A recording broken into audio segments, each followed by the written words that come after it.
एक समय की बात है, कबीर साहिब जी के कई चमत्कारों को देखने के बाद भी शेख तकी का मन शांत नहीं हुआ।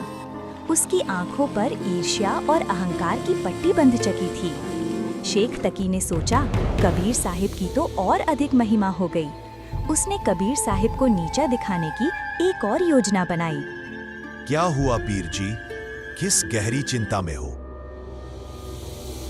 मेरी चिंता का कारण वो जुलाहा कबीर है। उस कबीर ने मेरी नींद हराम कर रखी है। तू इस बार क्या इलाज सोचा है उस कबीर का? इस बार मैंने कुछ ऐसा सोचा है कि सुनने और देखने वालों की रूह कांप जाएगी।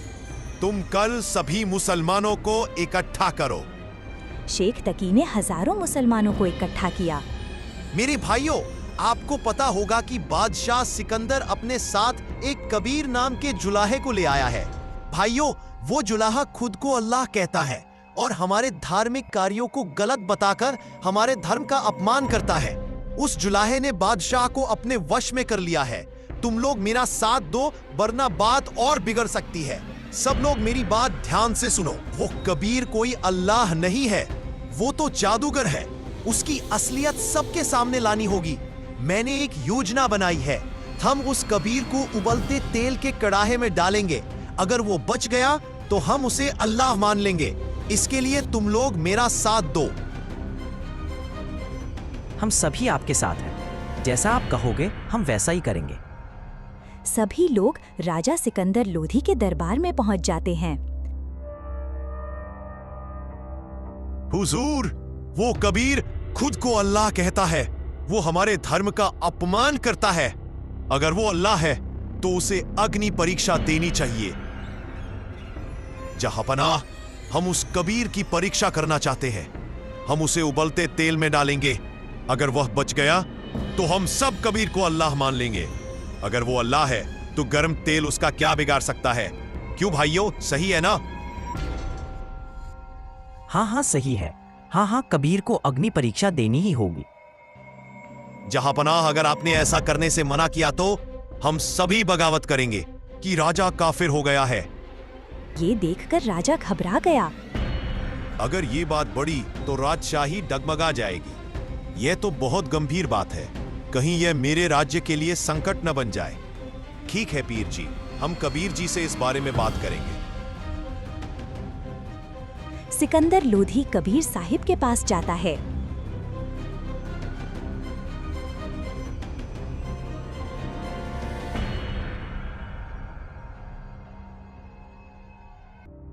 हे गुरुदेव, मैंने आपको सेवा के लिए बुलाया था, दुख देने के लिए नहीं। शेख तकी कहता है कि हम कबीर को उबलते हुए तेल के कड़ाहे में डालेंगे। यदि वह बच गया तब हम उसे अल्लाह मान लेंगे, नहीं तो हम बगावत करेंगे। हे गुरुदेव, कुछ समझ नहीं आ रहा कि क्या करूं। राजन, इसमें चिंता की कोई बात नहीं है। ये लोग तो मेरा अंत करना ही चाहते हैं। आज ही यह लीला पूरी हो जाए तो अच्छा है। कह दो उससे तेल गरम कर ले। शेख तकी बहुत मोटी मोटी लकड़ियां जलवाकर तेल को खौलवा देता है। तेल को खूब उबालो, इतना कि धुआं निकलता रहे। इसे इतना गर्म कर दो कि कबीर को इसमें डालते ही उसकी हड्डियों का भी नामो निशान न रहे। तभी मेरे मन को शांति मिलेगी। सभी लोग इस घटना को देखने के लिए इकट्ठे हो जाते हैं।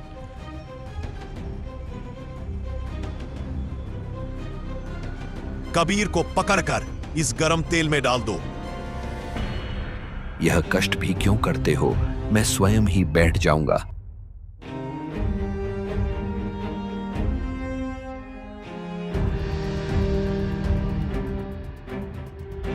कबीर साहिब धीरे धीरे उबलते तेल में बैठ जाते हैं। कबीर साहिब जी आराम से बैठे थे।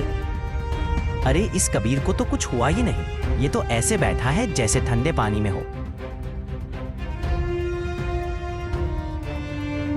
अरे भाई, कबीर जी तो आराम से बैठे हैं। अरे हाँ, ये तो साक्षात परमात्मा है। देखा, मैंने कहा था ना, ये जादूगर है। इसने तो जादू किया है। इसने जादू से तेल को ठंडा कर दिया, वरना इतने गर्म तेल में कोई जिंदा नहीं बच सकता। अरे कबीर जी तो आराम से बैठे हैं, इन्हें तो कुछ हुआ ही नहीं। कहीं तेल सचमुच ठंडा तो नहीं हो गया? मैं खुद परीक्षण करता हूं।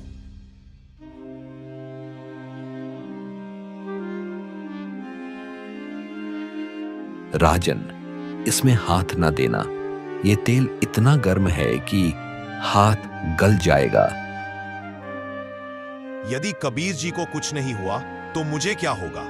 सिकंदर ने सोचा कि जब कबीर साहिब जी तेल में बैठे हैं तो तुझे क्या होगा।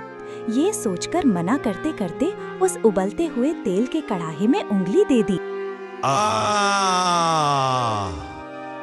जितनी उंगली तेल में गई थी उतनी कटकर अलग हो गई और राजा दर्द के मारे बेहोश हो गया। कबीर साहिब तेल के कड़ाहे से बाहर आए। कबीर साहिब ने राजा सिकंदर की उंगली को पकड़कर पूरा कर दिया। बादशाह सिकंदर सचेत हो गया। शेख तकी मन में और अधिक जल भुन जाता है और गुस्से में वहां से चला जाता है।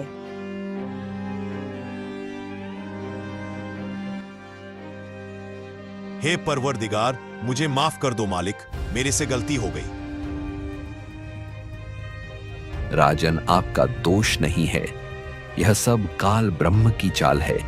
वह नहीं चाहता कि मेरे बच्चे मुझे पहचाने और सदा सुखी हो जाएं। इस तरह कबीर परमेश्वर जी ने शेख तकी के एक और षड्यंत्र को नाकाम कर दिया।